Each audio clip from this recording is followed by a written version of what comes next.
A 15-year-old girl named Donna lived with her father in a small house in the suburbs. Ever since her mother died, Donna had depended on her father for everything. They had a wonderful relationship and loved each other very much. One morning, Donna's father was leaving on a business trip. As they ate breakfast together, he told her that he would be home very late that night. With that, he kissed her on the forehead, grabbed his briefcase, and walked out the front door. Later that day, when Donna came home from school, she did some homework and watched some TV.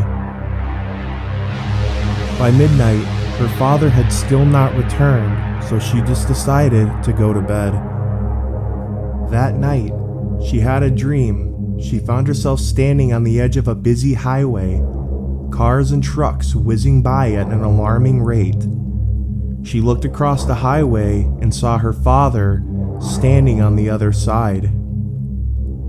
His hands were cupped around his mouth. He seemed to be shouting something to her, but she couldn't make out what he was saying.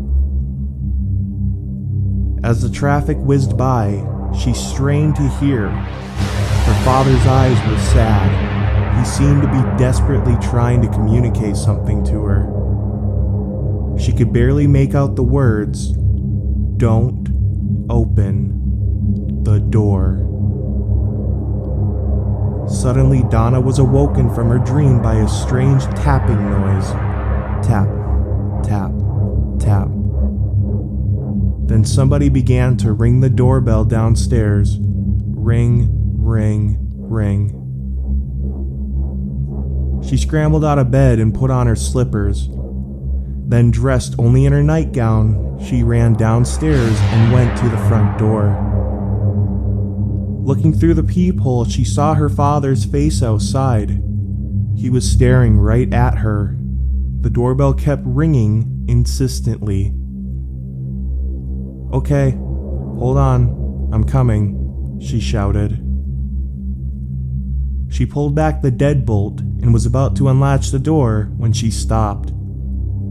She looked through the peephole at her father again. Something about his expression didn't look quite right. His eyes were wide open. He looked terrified. She slid the deadbolt back into place. "Dad," she yelled through the door, "did you forget your keys?" Ring, ring, ring.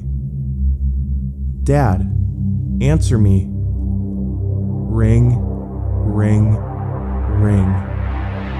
"Dad, please, I need you to answer me." Ring, ring, ring. "Is there someone else out there with you?" Ring, ring, ring. "Why won't you answer me?" Ring, ring, ring. "I'm not opening the door until you say something."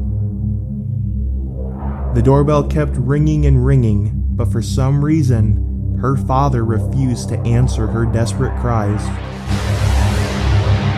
For the rest of the night, the frightened girl cowered in a corner of the hallway, helplessly listening to the ceaseless ringing of the doorbell.